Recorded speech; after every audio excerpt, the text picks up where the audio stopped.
Una persona me escribe a través del correo electrónico que aborda el tema del mal ejemplo que dan muchas personas que, digamos, tuvieron su época de oro ahí en los 60s o 70s, y que normalmente le dicen a las personas jóvenes que su época fue la mejor, que ahora no existe el mismo nivel de confianza, que no existen buenos modelos, que ellos crecieron en la libertad, en la paz, en el amor, ¿no? De todo el movimiento de la nueva era, de la era de Acuario, etcétera. Y esta hermana quiere que me refiera a, digamos, de alguna manera, a refutar este, esta idea de estas personas mayores que ponen como ejemplo una era que fue una era catastrófica, ¿no? Y explico por qué. Pero quiero explicarlo en un contexto mucho más amplio, que es el de los conflictos de generaciones. Y sobre este conflicto de generaciones necesito explicar dos cosas. Número uno, los conflictos generacionales siempre han existido, siempre han existido. Y número dos, los conflictos generacionales se han agudizado en parte por el desarrollo sorpresivo de la tecnología, ¿no? Entonces, explico la primera parte. Miren, desde el antiguo poeta español Jorge Manrique, el coplista, ¿no? El que escribe las coplas a la muerte del maestre de Santiago, a la muerte de mi padre, ¿no? Que él dice, ya dice en una de las coplas, y cómo a nuestro parecer, ¿no? Hablando de cómo nos vamos a morir todos, al final, de cómo se pasa la vida, cómo se viene la muerte, tan callando, dice en su primera copla, ¿no? Dice, y cómo a nuestro parecer cualquier tiempo pasado fue mejor. Todo el mundo cree que su edad de juventud fue la mejor del mundo. Entonces, es inútil tratar de pelearse, digamos, con una persona que cree que efectivamente en su ancianidad o en su adultez mayor, como se diga, el de joven fue mejor. Y cuando un abuelo les diga, cuando yo era joven, ¿no? Nosotros trabajábamos y hacíamos esto y el otro, pregúntenle al abuelo, abuelo, ¿y qué cosa decían tus abuelos, cuando tú eras joven? Y si el abuelo se acuerda, y el abuelo es sincero, va a decir, bueno, mis abuelos también me decían que nosotros éramos el fin de la humanidad y que ellos eran las personas decentes y cuando habían sido jóvenes su juventud había sido mejor. Y si nos seguimos remontando, vamos a llegar a la conclusión de la copla de Jorge Manrique y cómo a nuestro parecer cualquier tiempo pasado fue mejor. Entonces, es un esfuerzo que hay que hacer el de reconciliar a las generaciones, ¿no? Y el reconciliar a las generaciones están en manos básicamente de los adultos jóvenes, ¿no? Porque a veces hablo con muchachos después de 25 años y me dicen, no, ya es una persona adulta, ¿no? Y yo me pongo a pensar, a los 25 años yo no pensaba en mí como un no adulto, ¿no? Y por algo la adultez se adquiere en muchísimos países a los 18 años y en el peor de los casos a los 21, ¿no? Entonces a los 25 referirse a una persona mayor, con más años, como adulta, es en realidad un problema generacional, como explicaba, ¿no? Decía dos cosas. Primero, las tensiones generacionales siempre han existido. Segundo, las tensiones generacionales actuales se han visto agudizadas y tenemos generaciones que son mucho más cortas la una de la otra, ¿no? Esto lo explico un momento. Pero ahora simplemente destaco cómo el Papa Francisco nos insiste en la necesidad de traer a los abuelos, de reconocer el valor de las personas ancianas. Y no siempre es fácil hablar con una persona anciana. ¿no? La persona anciana tiene algunas capacidades más limitadas, no tiene la velocidad, no tiene la flexibilidad mental para entender nuevas ideas o aceptar nuevas ideas. A veces es realmente para entenderlas, sobre todo cuando entramos en el ámbito de la tecnología, ¿no? Mi padre, que de Dios goce, y era mi padre, o sea, no estoy hablando de mi abuelo. Mi padre nunca entendió cómo funcionaba Facebook, nunca entendió, o sea, a duras penas podía utilizar el correo electrónico y se confundía y a veces mandaba correos electrónicos, a veces yo me daba cuenta que había mandado equivocado porque me había mandado a mí un correo que era para otra persona, ¿no? Entonces, y no tenía ninguna resistencia personal, simplemente no tenía la mente, como probablemente formada como un ingeniero en su época, tenía algunas ideas muy fijas y establecidas y hábitos más mecánicos que electrónicos y nunca llegó a entender, ¿no?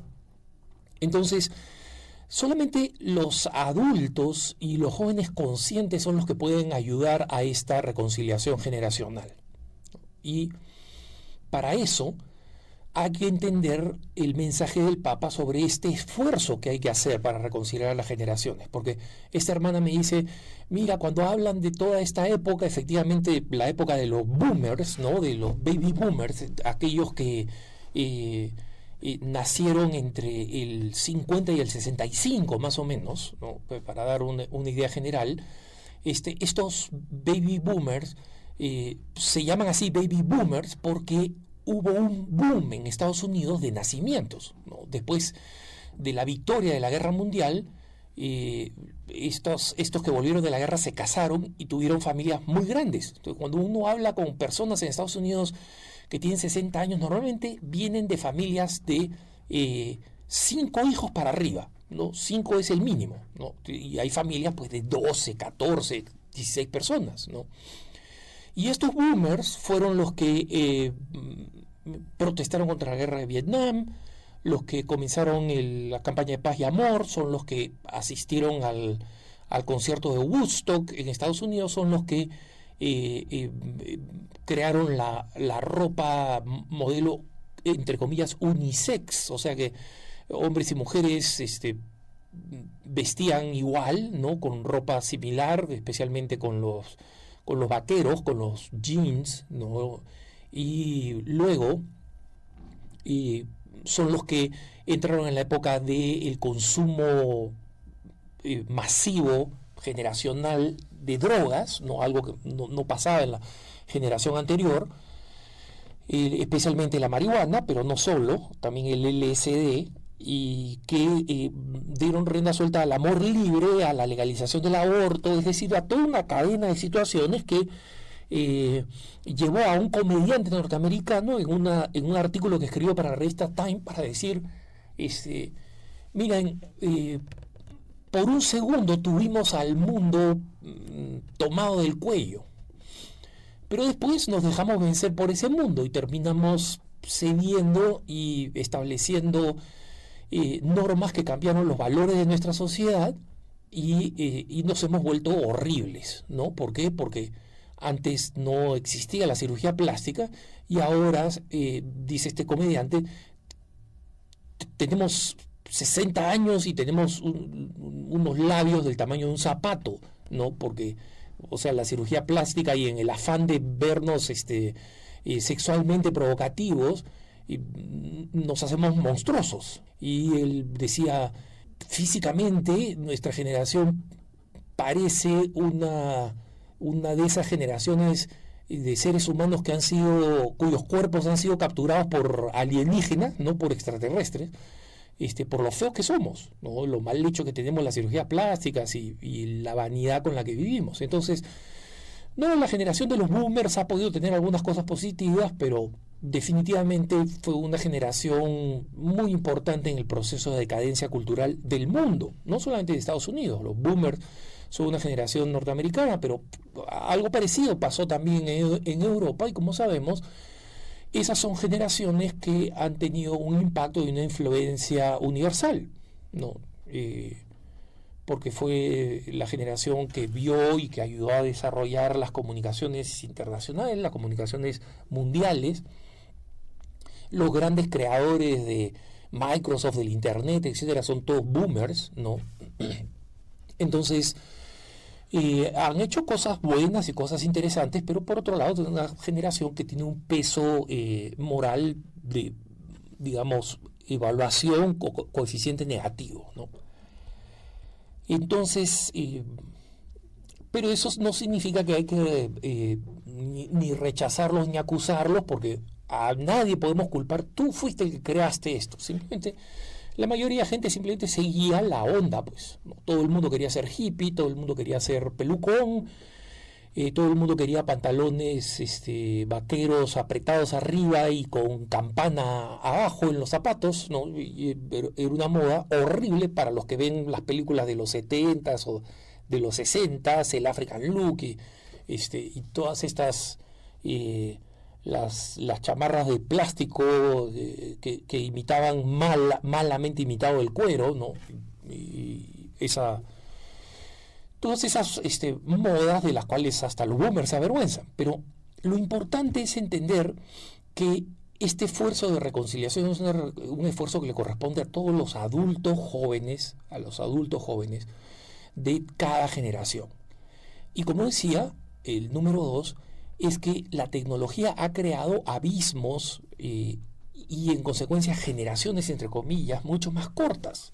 Por ejemplo, las personas que nacieron previo a las redes sociales, pero llegaron a la adolescencia en las redes sociales, ¿no? Los hoy conocidos millennials o millennials, son distintos de una generación que es apenas 8 o 10 años menores que ellos, y que ahora se llama la generación Z, ¿no? Y esta generación Z fue la generación que nació desde bebitos viendo cómo sus mamás lo ponían en Facebook y etcétera, ¿no? Y que ya han nacido con todas las facilidades de la tecnología. Y ahora hay una generación que está siendo criada absolutamente en base a dispositivos electrónicos. O sea, yo veo niños increíblemente precoces interactuando con dispositivos inteligentes, con dispositivos muy complejos, ¿no? Con tabletas, etcétera.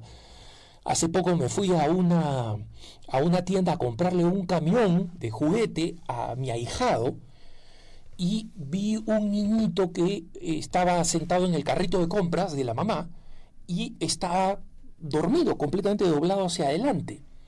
Entonces yo dije, pobrecito, el niñito se ha quedado dormido, pero mejor para él, ¿no? Y cuando me acerco un poco más, porque iba en la misma dirección, veo que el niño no está doblado porque está dormido, es porque está doblado sobre un dispositivo electrónico. Entonces la mamá le ha dado un pacificador electrónico, digamos, un chupón electrónico, y el niño está entretenido, y era un niño de 2 años, no más, ¿no? Tal vez menos, era un bebé.